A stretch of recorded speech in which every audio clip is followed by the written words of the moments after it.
Hi, my name is Sarah Bonser, and I'm an architect that is fascinated with fictional architecture and the way pop culture perceives architecture. So I wrote a talk about castles, and this was originally given to an audience, and I had asked them to draw castles. That doesn't mean that you can't do it because it's super fun to do. I gave the audience about 6 minutes to do this. It's a castle for yourself. So if you have an index card nearby, just doodle a castle.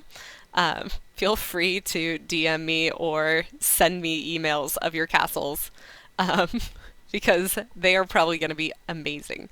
And I say that because perspective was invented after the heyday of castles. 100% you'll do a great job on this. But what we'll be doing is kind of looking at the way different pop cultural elements kind of um, may inherently bring some biases into the way that we perceive castles or the way that we kind of think about them as a culture. So 6 minutes if you want to follow along. I think again it will be very fun for you to kind of see how you track against some of the pop cultural references I'm going to bring up. So, if you've done that, congratulations, you've materialized a concept, and you've taken that weird thing your brain saw and made it so other people's brains see it too. Which is actually kind of a hard thing to do because you have to choose one location for that line to go. And this is constantly what illustrators and artists have to deal with, and a lot of creative professions have to deal with the moment that they make a decision. So, you've probably actually embedded some past experiences or some biases into that work and that actually works really well for castles specifically as an architectural type, and you'll see why in a second. So, a little bit about me. I am a licensed architect in Seattle, for this licensed in the state of Washington, working in Seattle. And I went to the Ohio State University. Fortunately, was taught structural engineering by Jane Murphy, who is a structural engineer on the Longaberger Basket Building. Exciting stuff. I played a lot of Sims and Terraria, so I think I know what I'm talking about when I talk about architecture. Put a lot of hours into that. And when I say fictional architecture, I mean like architecture for movies or a series on Netflix or something, or like video games. So basically, something that is narrative driven, created by artists, and doesn't necessarily need to function as a building. And I'm going to focus on those last three because that actually changes it wildly. Because the typology actually doesn't have to do any of the things that we judge normal buildings on, which makes us have to make a new rubric for them. And in fact, these typologies get to do something extraordinary, which is they get to be good at captivating people. And again, that's not our main goal as architects. We want to make sure our buildings are safe and sturdy and not going to get water in them. And those are our primary goals. And our secondary goal can be something like, oh yeah, we want to, make an awe-striking thing. And the way you plan that is, of course, you have to have that goal in mind in the first place. But again, the thing that literally allows us to create the building is that it passes an inspection. So these fantasized typologies don't have to go through that inspection, and that wildly changes what you can do with them. So they kind of like jump the shark, if you will. You can kind of make anything that you want. And castles did this weird thing. The survival of that typology in particular actually started depending on the way that people thought about the castles instead of necessarily fortification at a certain point. So, at about the 16th century is when we see that shift happening. And so, we don't see pop culture actually making this change. It kind of naturally already happened. And that brings me to castles. Like, castles. They're super good at a lot of things. They're like the coolest kind of building. They look super impressive. They have murder holes? Question mark. That seems kind of cool. And then they have drawbridges and moats, places for alligators to live. Pretty great. This is the first castle that I saw. It's pretty good. Not a real castle, but it's still very good. And it has definitely influenced the way that I think about architecture, the expectations that I have for architecture to emotionally move people, pretty high. I expect architecture to do a lot of work as far as making people care about it. And chances are some of the castles that you've seen in the past have probably influenced the way that you drew your castle. So, as I'm going through these kinds of things, just think about what your castle says about you, because it probably actually says a lot. Says probably a lot of cool things. Uh, so, why are these a thing?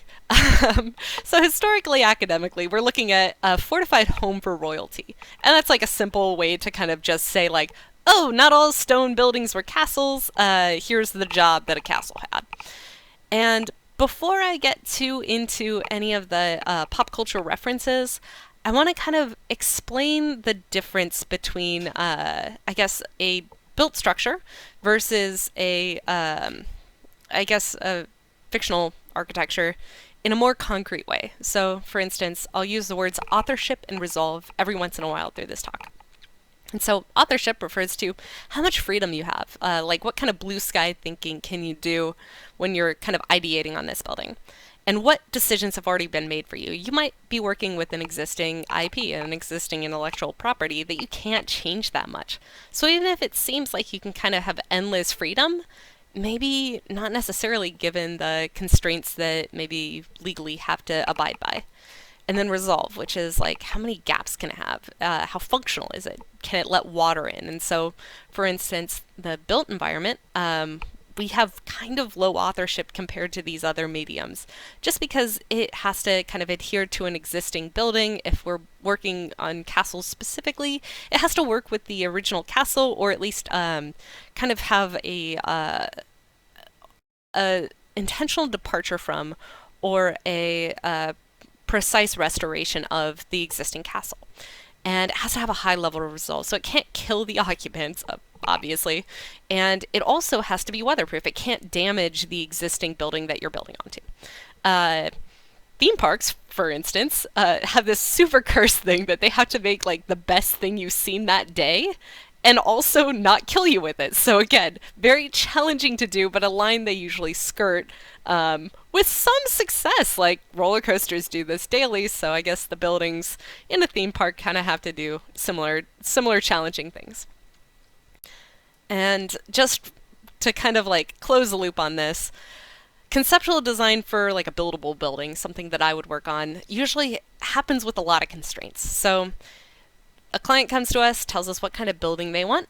They tell us where they bought the site. They tell us kind of what their budget is. And then halfway through, we find out what their actual budget is. And then we use those decisions to make, design decisions on massing or how it fits into the neighborhood or what kind of materiality it has. And for fictional buildings, this is a little bit different because you have a few things that I take as givens as someone that designs things to be built, and kind of ask the question again. So we have like 2D or 3D. Like, what is it? Like, no one's ever asked me if I wanted to build something in 2D or if they should plan for it to be 3D. Usually we just opt for the latter. What kind of camera angles are covering it? If you can't see the roof of it and it's crunch time, do you really have to design the way that parapet goes into, that edge of the roof? Do you really have to design how, the pitch of the roof is affected by, the height of that frame? And so you're considering different things than normally an architect would. We just kind of say like, oh, will that shed the water? Will that shed the snow that we need it to? Should it look like something that currently exists? And hint, maybe it should. Like, humans are really good at drawing those parallels. And to be honest, pop culture is really good at like kind of looping into that and having the viewers project onto that. And that's actually a tool that I'm going to be talking about a good amount in this talk. And something that I've never had to consider was when was it built? We're kind of using the cultural ideals and technology of the time. We don't have much of an option. But when you're inventing something from scratch, you kind of do. You have your story that you have to kind of sell the idea of. And you wonder like, oh, how long ago was this building built? Like, if you're building something for like medieval times, but you have some part of the world that's supposed to be older, like you can switch architectural styles kind of on a dime because that's part of the story. And then you get really weird questions like, oh, is gravity normal in this world, or is there magic? And then is there a magic thing? It's like, oh, do we need corridors at that point? Does it have to be flat?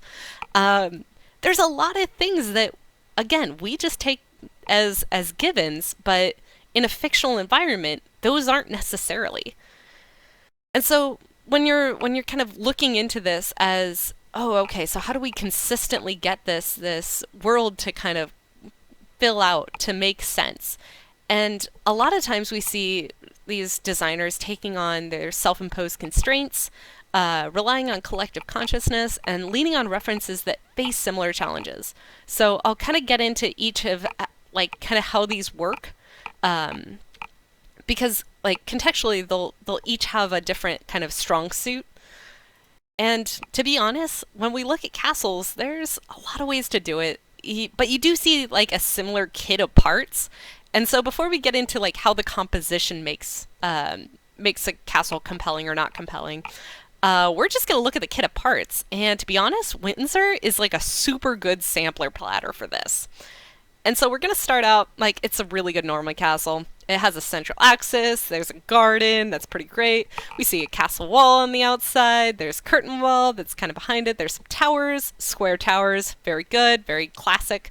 There's cornices, there's machicolations, oof. And there's parapets and crenellated walls up the top. We see like it corbels out kind of near the top there. Oh gosh, I guess I could show you with the mouse. Yeah. Okay. So the machicolations up here, it corbels out. We see the crenellations up here. And we also see these oriel windows, which is like a bay window that just doesn't hit the ground. And it's described as having a certain fictive quality. So this is what architects would say, like, yeah, that's a great, like, fairy tale looking castle that looks really good for like a narrative about castles. And so we can kind of start to dive into this as like, okay, so there's like a round castle, a round tower in the center. It's on a motte, and so this kind of mounded up area gives it a little bit more height, gives it a little bit more defensibility. From there, you can kind of see that the like upper ward and lower ward are kind of these natural ways for it to grow. And so you have a history that's started to be told by the way that it's kind of laid out. And that's available because castles lasted a long time and they stayed in the family. And so it's this unique archetype that like allows you to kind of tell a full story with even the way that it's laid out. And so when you see it, you're like, okay, so this kind of logically has a flow to it. And also the architectural styles have like these kind of vestiges baked into them. And so we also see like St. George's Castle, and I can get into this, and like I have some bonus slides at the end about one of the things is the Queen's Beast. There are little gargoyles on the top here. I didn't realize, but like there are 12 Queen's Beasts. The art they don't make a lot of sense. There's a weird mythical animal in there. I'll put it at the end. Then it has like flying buttresses, which of course are these like kind of just pieces of wall that back up a very porous wall that has a lot of windows in it, and the flying part is that it just is open at the bottom.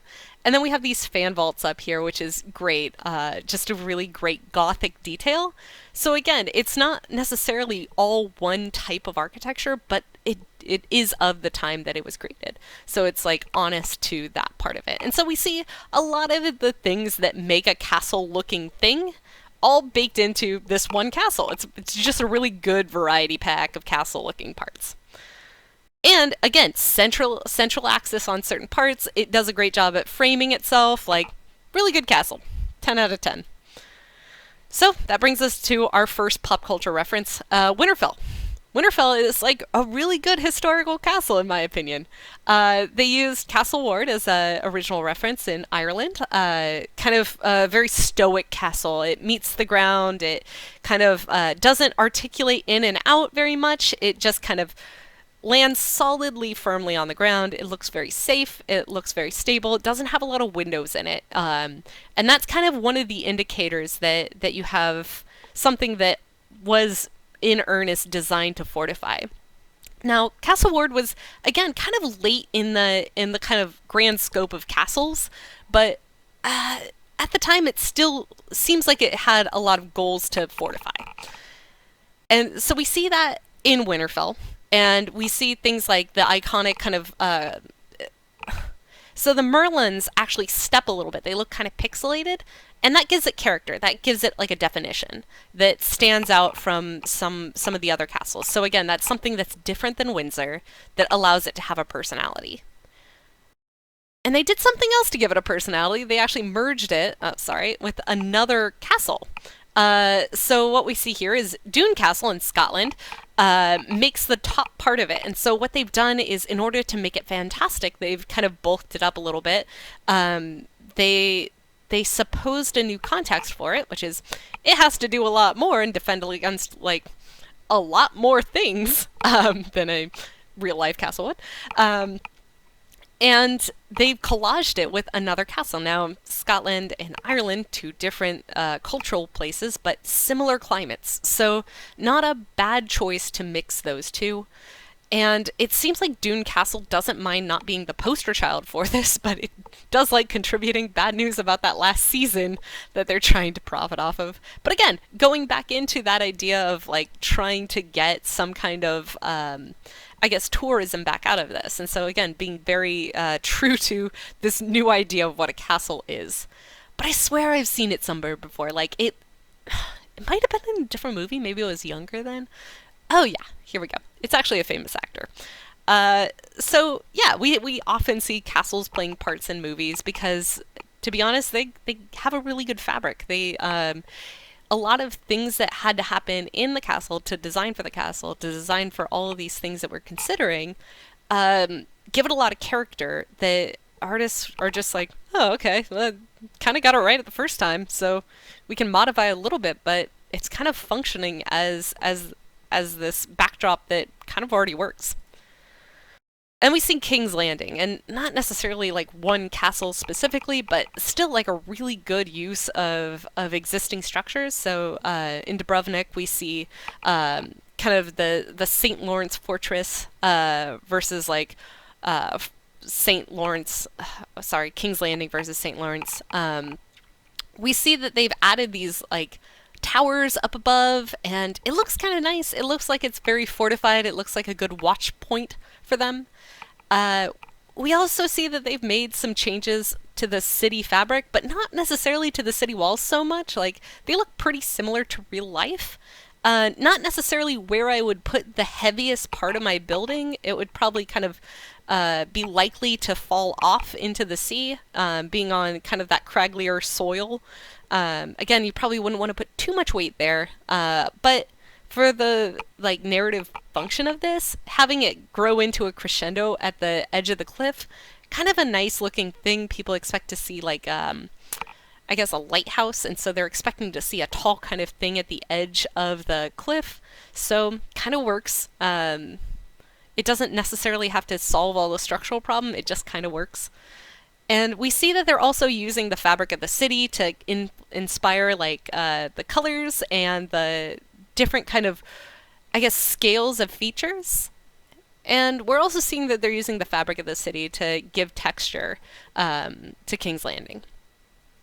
One thing that they do have to do, though, is they're making television for a modern audience. So this modern audience has seen skyscrapers. They've seen very tall buildings. So they did have to make certain buildings taller to be impressive. So they're kind of acknowledging the zeitgeist and designing backwards these historical buildings that are much taller than they possibly could have been at the time. But again, they're being very clever, being very creative about how they contribute backwards into this like fantastic historical style. And some people might be thinking like, oh no, my drawing didn't look like that. I didn't really draw a very realistic looking castle. That's fine. You might have heard me say castles, which is the pop culture definition, definitely stone homes for royalty. And that's fine. You might have just made a castle-shaped building, which again, totally fine. It's just maybe not matching the academic perspective, though. And so we have something like Alcazar of Segovia, that is a fairy tale castle, looks very good, from Spain of an appropriate time, and I'll get into the timelines in just a bit, so you can kind of start to see why the time period actually does have an effect on the way that they look. But yeah, we see this thing that kind of inspired, I think, Cinderella Castle. And it looks very fairy tale like. It has these flared kind of rooftops. Those look kind of nice as far as an architectural element. Bright blue roof with the kind of light stone, so it has high contrast. High contrast looks great. And then we have Neuschwanstein, which is just kind of that on steroids. It's very white, very blue rooftop. It has a very red gatehouse. It is trying to be a fairy tale castle, and again, I mentioned the time periods you'll start to see in a little bit, but it was built in 1880, so they used steel to make this. The Eiffel Tower was topping out at just about the same time. Not really the way you would typically build a castle, so inherently different than kind of, again, that academic understanding of a fortified structure for royalty. Not really fortifying against much of the modern technology at the time. And as a result, architects called it kitsch. This is our only curse word for our profession, and they did not hold back. Architects at the time did not like this. They were like, that's a lot of money to spend on something this silly. You just made a castle-shaped building. Like, we'll allow the things in the, the French country houses that look like castles. Fine, that's okay. But this is too far. And it was a little bit far, like Mad King Ludwig did use an infinite budget to redesign like every part of this castle. And then again, but it was like cherished and loved by tourists, so it's still maintained today. Like, it's still standing. So he did something right, and that's really what I want to dive into, because again, this is like beloved by its people, and he made it about the spectacle. So if you've ever played Civ, it's like the kind of transitioning from a military victory to a cultural victory. The idea that culture starts to demonstrate this idea of I guess, longevity to the castle as opposed to fortification. And to be honest, it influenced us for like generations afterward. Like, you would have a hard time making an emoji of Windsor Castle, and it seems like almost all of these castles have some aspect of either the Cinderella Castle or this Sleeping Beauty Castle baked into them. And that's kind of a weird thing, right? Like, humans, like, were really good at latching on to this. And so let's take a look at how the time periods affected this. So the evolution of functional castles was kind of a wild ride, because you're tracking for military, you're tracking for lifestyle, and you're tracking for the distribution of wealth and power, which I don't know if you could think back, but it's kind of changed. Things are a little bit different now. And bad news about tracking all three of those for the same building type at one time, kind of hard. Really hard, actually. In fact, impossible. But we try.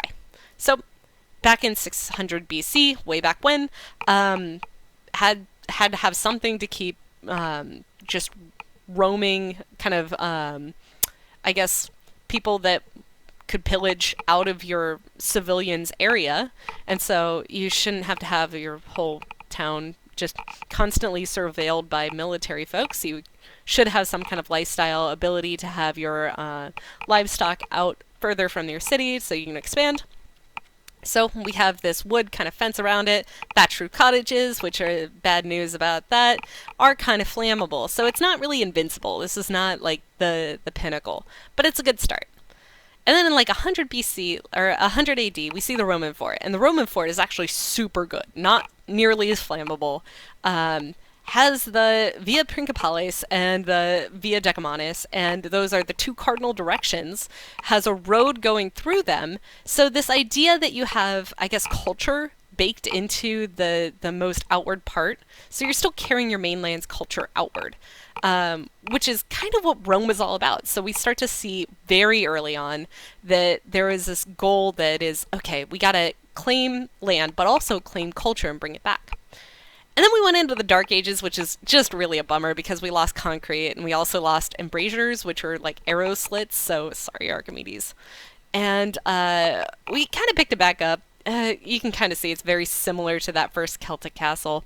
But key distinction, the keep is on this hill over here, the motte, And that's super good for defense of your royal only. Still kind of have a problem in the Bailey here with the whole burn a nation thing, but it gets better. We get better at it. So, um, the Norman stone castle, so kind of looking like Windsor again. We see these rectangular towers, and they're kind of good at keeping things out. So again, stone way better than wood, and has the outside curtain wall and then the keep in the center. We see the crenellated walls, and those are good for your archers, so they can get arrows out.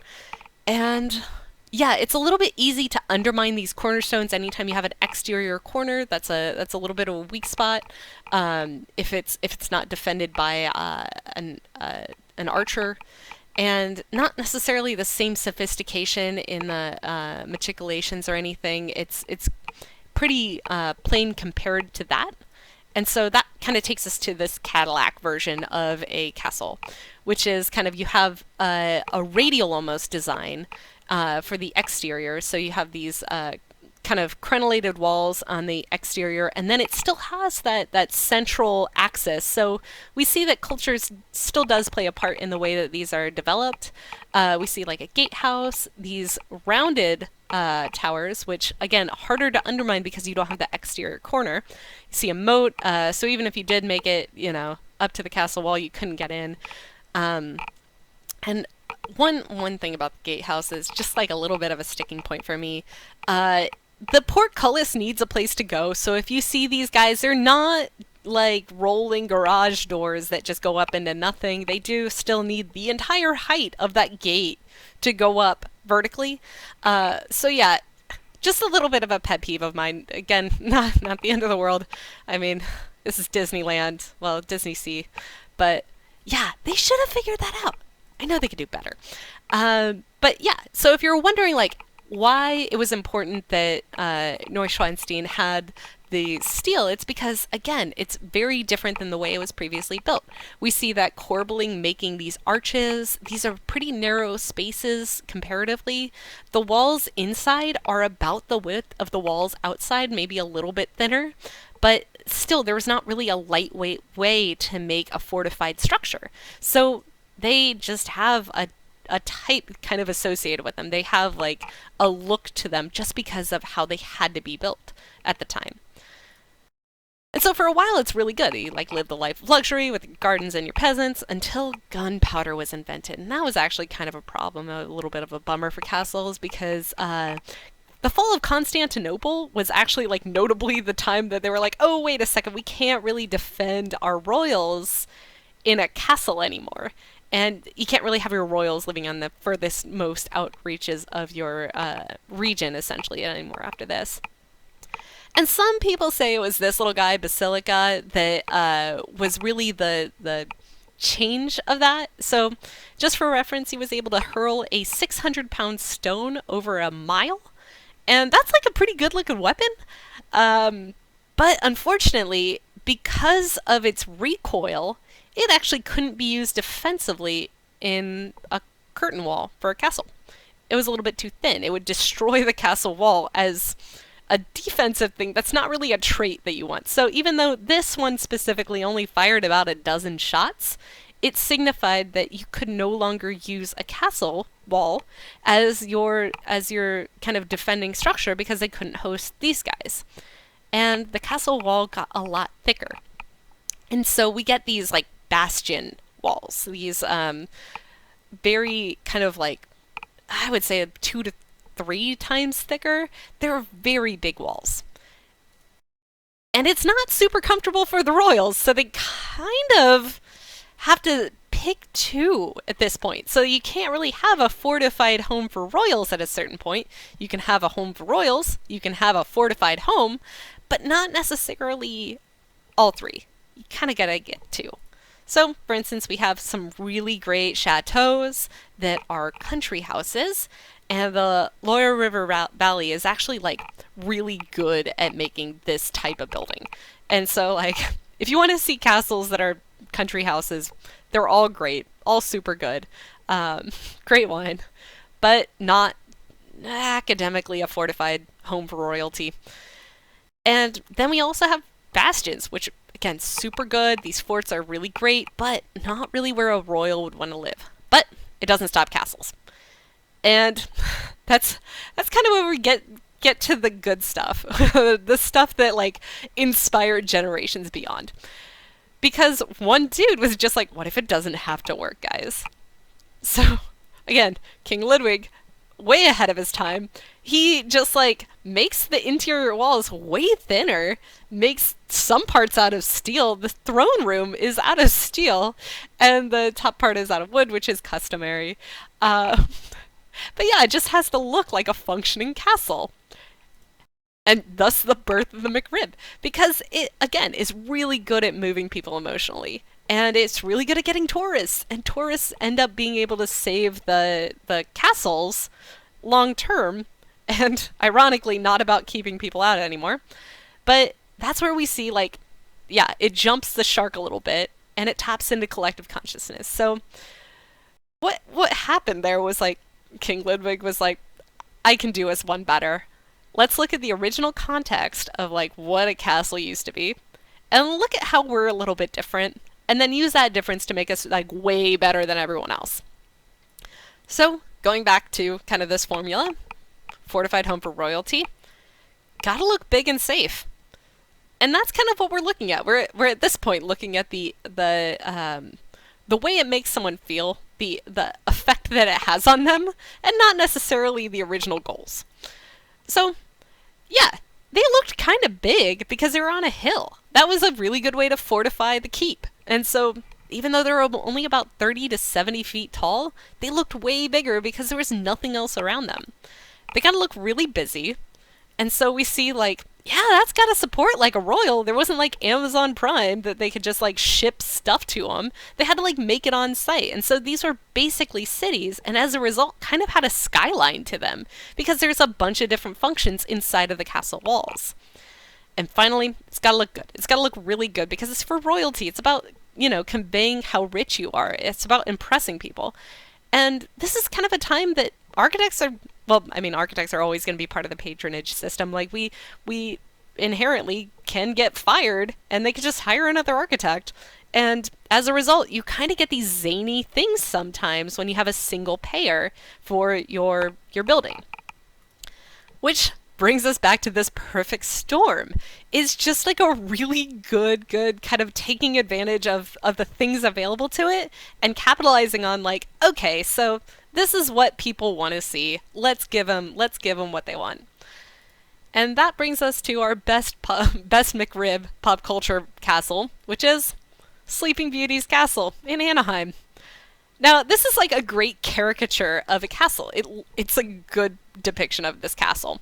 And that's not something that I would say like is unique to Disney, though certainly they have kind of used the idea of caricature to bring in more weight or more meat to their animations. So for instance, using actors and actresses to kind of get the emotional and the physicality of it to their animators. So using kind of the best animators and the best actors and getting something really good out of it, getting something really emotionally moving out of it.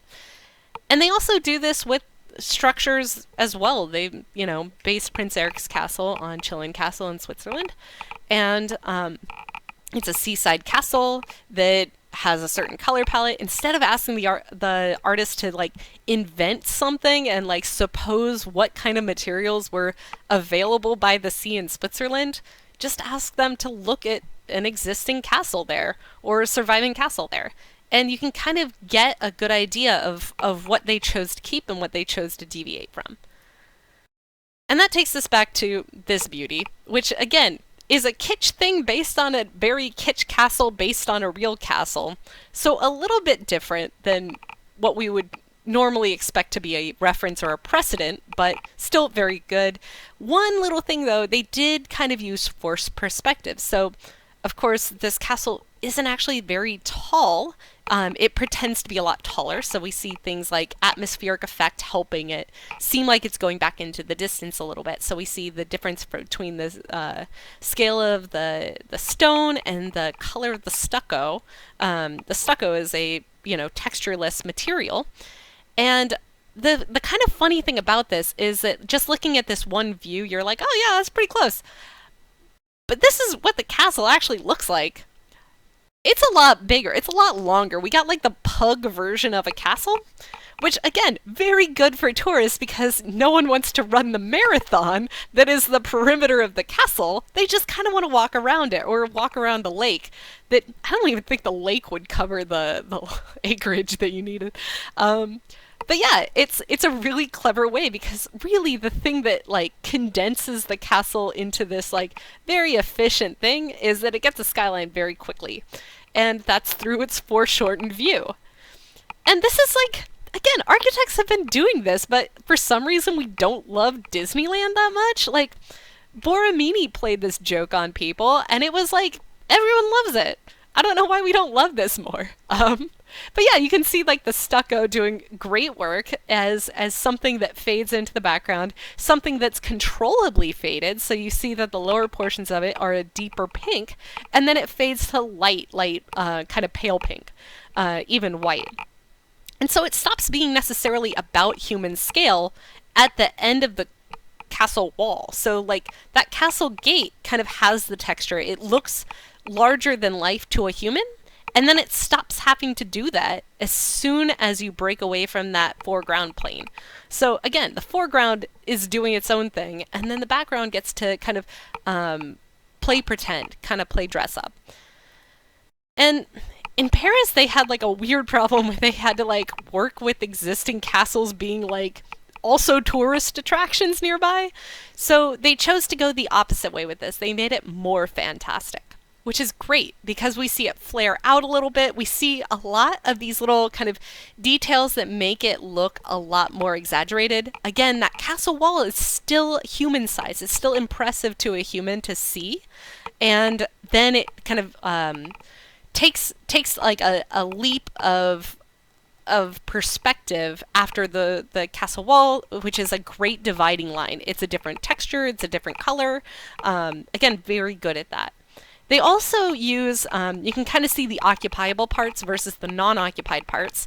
They also use sight lines to not have to necessarily resolve how the connections work. And so you would see essentially the cornice or the bottom side of where it flares out at the roof, and then you would see like up here and not necessarily where it joins into that previous roof.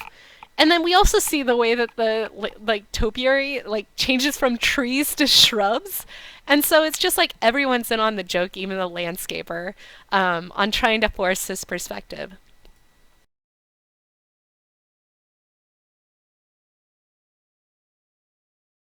And then we see something like Enchanted Storybook Castle in Shanghai. And it's, I would say, a little bit missing the mark. And we can only say this because like the other ones are so fantastic.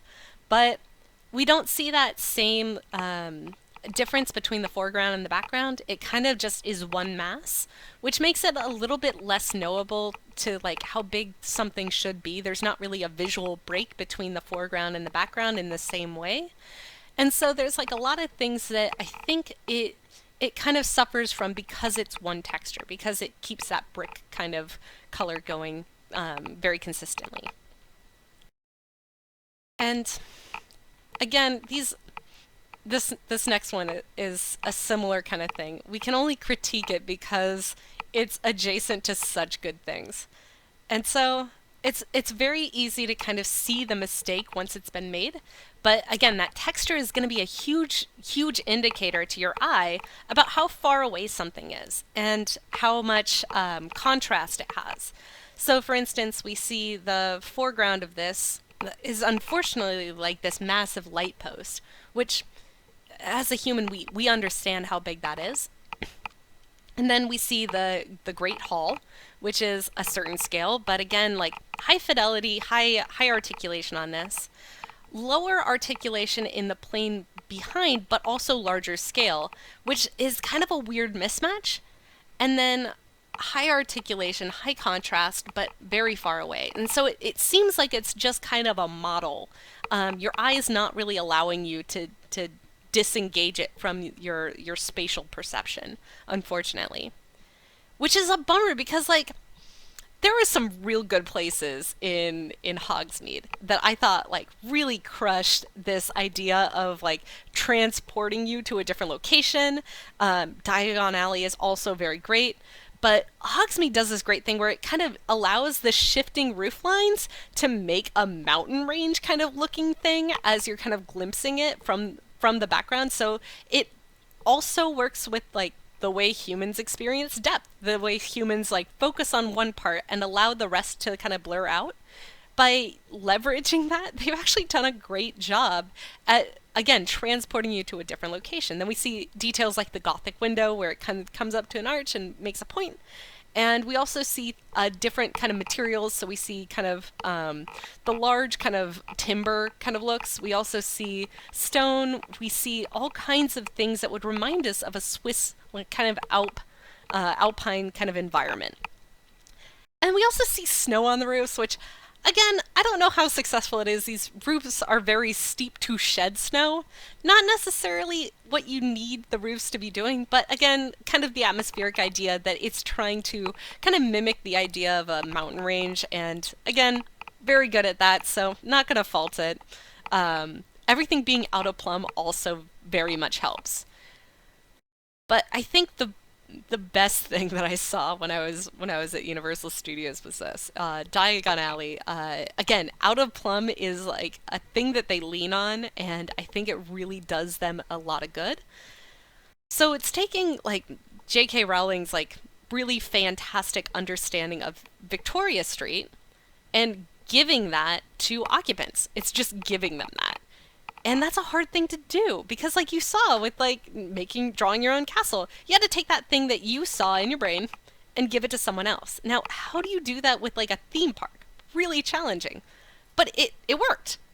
So they use like going out of plumb, they use scale to kind of mimic the way that the real life street was very quaint, was very small. But of course, there's a lot more throughput here. There's like so many tourists here, so many more tourists. And so what they did was they scaled everything up to make it seem like you're still in this quaint area when you squint your eyes. But of course, you're in a much larger environment. These one story elements are like a story and a half, for instance. And so we see, like, instead of a 12-foot tall kind of cornice line, we're seeing it at like 15 or 16 feet instead. And that actually really does contribute to the way that you kind of perceive the space because again you're kind of chunking out the information that you're perceiving and saying like, oh yeah, that's about where the top of the first floor is. Even though the first floor is like a warehouse because it's a shop for like thousands of people, not hundreds or 50 people even. And we also see that Gringotts Bank is again out of plumb. And it kind of lends itself well to having the ornamental dragon at the top that like breathes fire every once in a while. And again, using those cornices like bowing in and out to hide the transition point, hide the moment that it turns from one scale to the other. And we often refer to this as kitsch, like we architects. And again, not really what kitsch should necessarily be because these are highly I guess they're calculated things. They're engineered to be deceptive, just like the kind of that folly in the park. That's the kind of forced perspective. We love that, but again, kitsch is what we assign to the thing that is the kind of pop culture version of it. And there's this idea of like, oh, okay, so maybe it can have more effectiveness if it's authentic to its primary objective. So it can physically look a little bit different.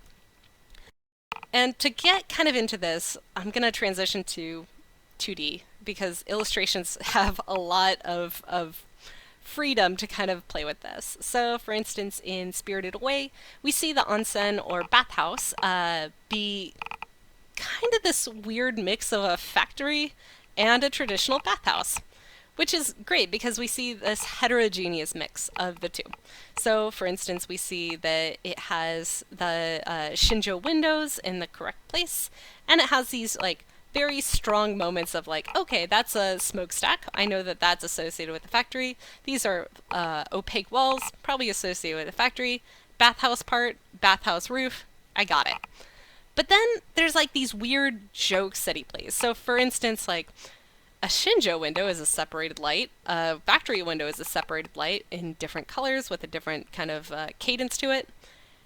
And we see that he's kind of mixed the two. He's kind of like made a pun and like enjoyed playing with architecture. It's like, ooh, is he having more fun with this than I get to? Maybe.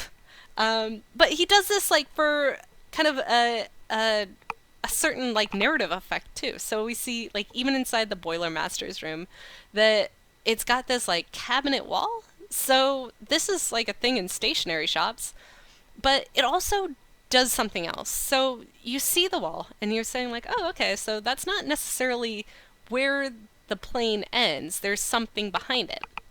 And so if you've seen the movie, it's actually like a really good allegory for understanding that there's this hidden organization that you as the viewer or Chihiro wouldn't necessarily understand until you kind of look into each one. But it seems like the rest of the world is kind of in on it. They already know what's in those drawers. And so he's done this great thing where you didn't have to think about any of that. You just had to know that's not where the wall ends. And kind of got the message out of it, which is great. It's kind of how architecture works in general. It doesn't require the occupant to really even know why it's moving. It just moves them. And that brings me to our least buildable castle, which is Hal's moving castle. Notably, a moving castle is not going to be like anything else because castles don't really have a tenuous relationship with the ground. They kind of sit there and defend the land that they're on. And again, it's this heterogeneous mix of two different things. It's houses and fortifications. So we see things like kind of pauldrons on the legs, which is like a fortification of armor, which is a moving fortification. We see small like movable houses, like we see like the wood houses that are very small, very kind of interesting domestic detail, but it lacks any kind of idea of connectivity. It doesn't resolve how it's connected.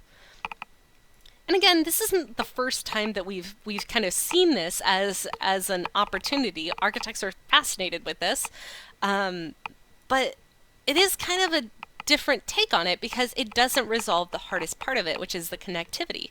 And actually, narratively, that does really play well into the way that Hal perceives himself. He's not really solving the connectivity issues. He's kind of basing his identity on two different things.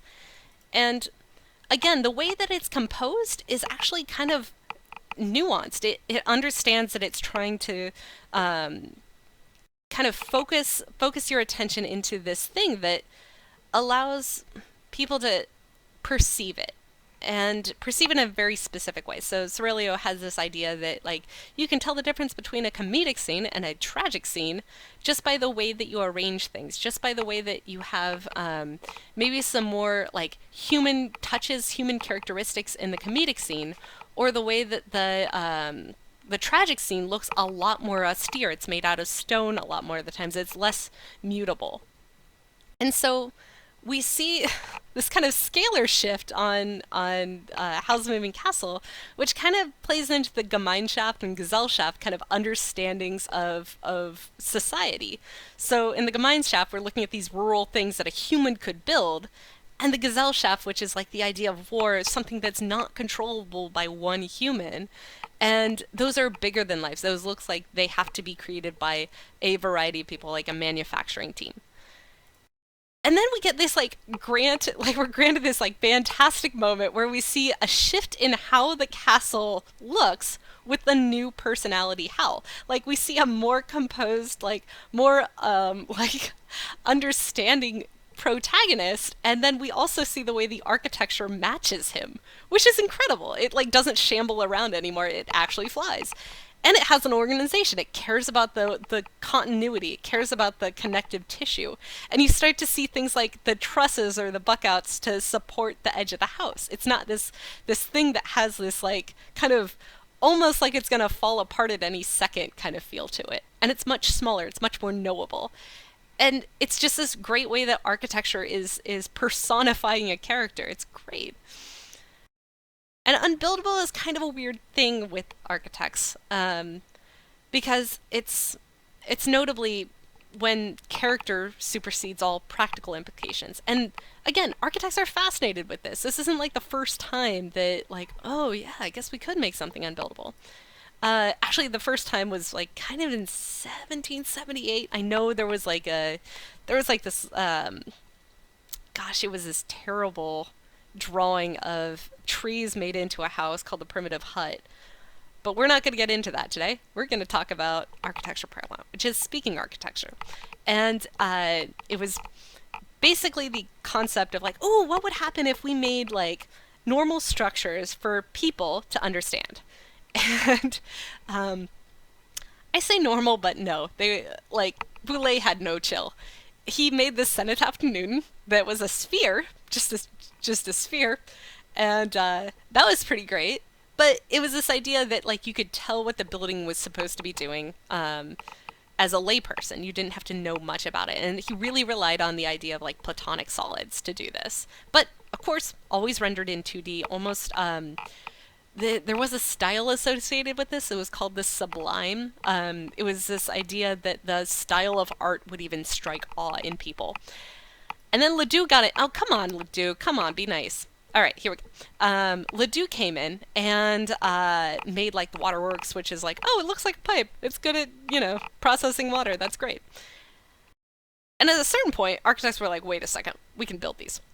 And there's a little bit of a challenge with that because there's a budget for literally creating it, which makes a something shaped building kind of hard to build. But it has been done. So for instance, the Longaberger Basket Building, really good architecture parallel because the stripes between the windows are about the shape of a window. In an office building, they need to have kind of a certain glazing percentage associated with them to not just bake the interiors. This is a building in Ohio, so it would be freezing the interiors. And yeah, that typology kind of works really well as a basket. Really, the only difference is that they added some architectural kind of features to the outside and those arches, but yeah, it kind of already looks like a office building for the most part, and I'd say it's pretty much a goodie. And I would say it's my favorite of this type of structure, and this is a type. It's called a duck. If you haven't listened to Roman Mars is 99% visible about this, I highly suggest it. It's very good. But yeah, Robert Venturi and Denise Scott Brown went down to Las Vegas. They were like, ooh, this is a weird thing. People are starting to use their buildings as billboards, and we should study that. So they grab a bunch of grad students, free labor, go down, write a book called Learning from Las Vegas. And there's a duck and a decorated shed. The duck is what we're going to be focusing on. The decorated shed is definitely like its own hour-long talk. But the duck is kind of a weird thing because it used half of its budget to make a sculpture. Where does the other half of the budget come from? Well, it comes from making, I would say, compelling interior architecture, or kind of setting up for like something other than a box. But like everyone loves birds. Like, yeah, we could get behind that. We're a fan of that. But you do run the risk of maybe making a super cursed thing, which is, yeah, kind of a problem. We have this chicken church in Indonesia, which is bad news. It maybe shouldn't have existed. But it's the risk that you run by like creating something that originally should have been a building but is now something else shaped. And then we get to Breath of the Wild, which effortlessly does this. So basically they just like hit it out of the park. They did better at making a bird building than I think any other architect has. That's fine. I'm fine with that. It's fine. But yeah, so they make the playable surface green. So that's also a good indicator from a gameplay perspective. And that's also a color a bird can be, which again, really good compared to the things that were built in real life. It's also hollow. It's not just a box inside. They did something that is modulated and can change and is interactive and also gives you a different space than you otherwise would have gotten by making a rectilinear building, which makes it more exciting, makes it really fascinating from an architectural perspective. And then just to like kind of like throw it in our space, they even made a better duck. This horse stable is really good at conveying like what is available for the lay people of this area of this valley to construct their building out of, and juxtapose it with the shrines. They're saying that yeah, we lost technology. You can see two adjacent structures in the background. You see the Sheikah shrine, and it's like this like cast iron thing. It looks like a bell, and you have to see the way that each kind of component of wood makes a horse, and all of these hand-sized materials almost coming together. It's not one kind of major piece, it's a compilation of pieces, and that gives you an idea that these people have a little bit of steel. They mostly have wood and fabric, which again, really good at storytelling, super great at it.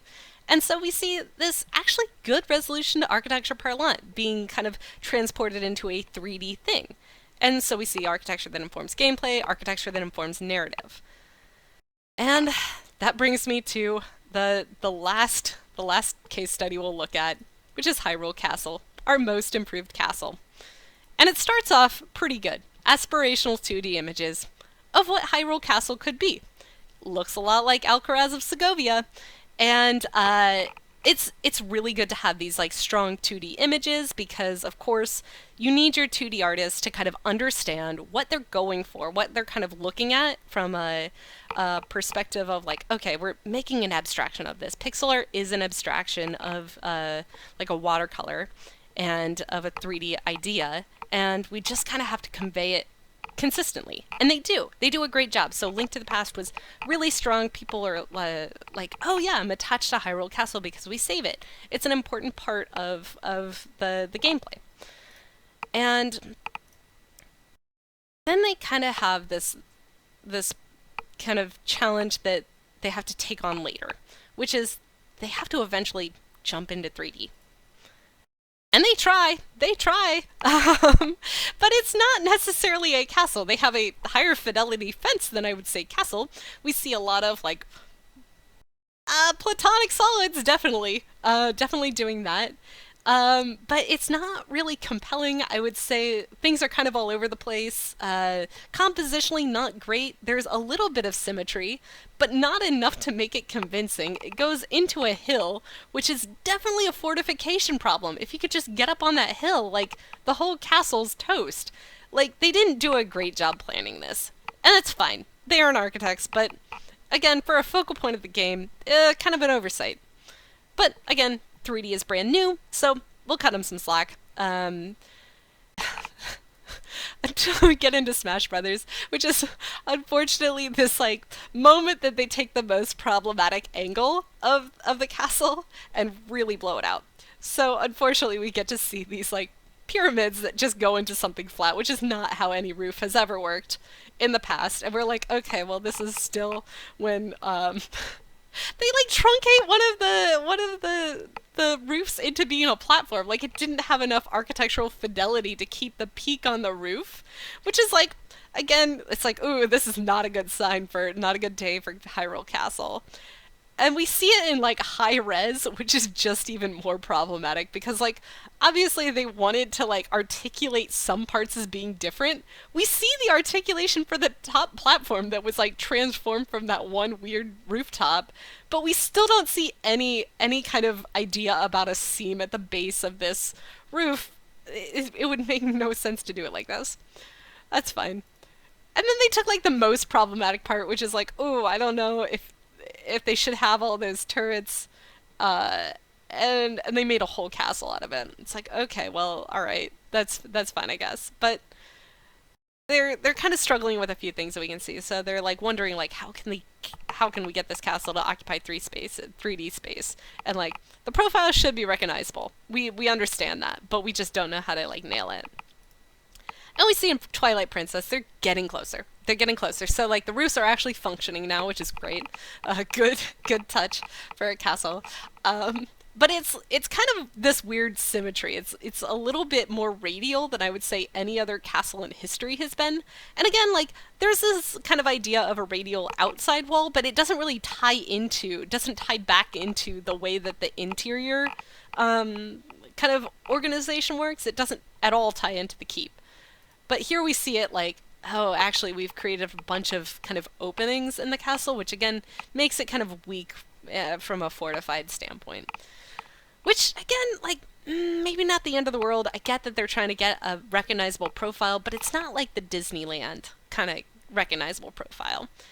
And so we see they're still struggling with a few things. They have a character that can kind of circumnavigate the entire thing, so they want the angles to kind of work from a variety of places, and the profile should be memorable. At this point, they're like a really big IP, and they need to kind of get Hyrule Castle going.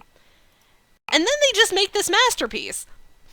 I don't know how they did this. They like didn't have much of a progression other than like a bunch of weird failure, like architectural like kind of struggles, and then they just make it all perfect. I don't know how they did this, but it was great. So what they did was they like destroyed portions of the castle, and they kept it kind of symmetrical to some extent. It does have a main axis, but what they did was they actually like spiraled the way you navigate to it. So it is now at the top of a hill, which is again very good from a fortification standpoint. And what they did was they kind of allowed it to still have that central axis, but they took it a level apart. So you can kind of see there's a cliff here. And they allow it to rest a little bit higher so you can kind of see it from far away. There's not a lot of things in the foreground, but it is still fortified by a gate in the front. And so we see that it's destroyed asymmetrically, which again is a really cool thing that you can do to make people kind of miss something. So like, we haven't seen this version of Hyrule Castle, but we already feel attached to it because we know it's missing. Because we see one side has Spire, the other has one that's kind of been lopped off, but I don't think it's for a platform in Smash Brothers, so you miss it. And you can even see asymmetry within the destruction of one kind of single element. And so again, they're using landscape to kind of build a story, build a progression for you. And like where the Shining, where like that main throne room is like the final boss. That really works well for your gameplay narrative to say like, ah yes, the pinnacle of the castle, the highest point that you can enter the castle through, is kind of the end of the game. It's like this final point. And of course, there's a lot of add-on content that you can get afterward. It's not truly the end of the game. But there's a lot of things that they've done to kind of add to this crescendo and have that be the final fight of the game. And it's just so much better than this one. Just eons better. I don't know how they did this. But, you know, it kind of gives us some good takeaways. So, if we're looking kind of at all the pop culture kind of things we just saw, making a good castle is, it can kind of come from a variety of sources. So consider what's already been created. Making it work in a new context is still 100% designing. That's not necessarily stealing. You're still doing creative work. Number 2, excel at something that you want to do the most. Lean on something familiar to get your focal point out. 3, consider what your freedoms are and how your medium allows you to use that. 4, the most important lesson out of all of this, thank you Hyrule Castle, is keep trying, because you won't get it the first time, and it's okay. You might not get it the 5th time, and that's still fine. So yeah, that's the things that I learned about castles. At this point, I gave out some trophies to the different castles. I cannot mail everyone that watches this video a trophy, but again, feel free to send me your drawings because I am definitely interested in seeing them. Real quick, I do have some bonus slides. I'll probably post this, like, these slideshows somewhere. But for right now, I do want to show you guys the, just a few things. So, castle comes from the Latin word castellum. Chateau also picks up a similar origin, but a chateau fort is a fortified home. A chateau otherwise is a manor or a country house. These are the Queen's Beasts that I was referring to earlier. Just real good animals. And some of them aren't animals. The Yale is probably my favorite. And just a few days before I gave this talk, I realized that I should have made it about animals in architecture, which is fine. And gosh, yeah, there is like a whole nother talk that I could have given out of just the bonus slides. So um, feel free to email me any questions. I'll have that in my description. And thanks for watching.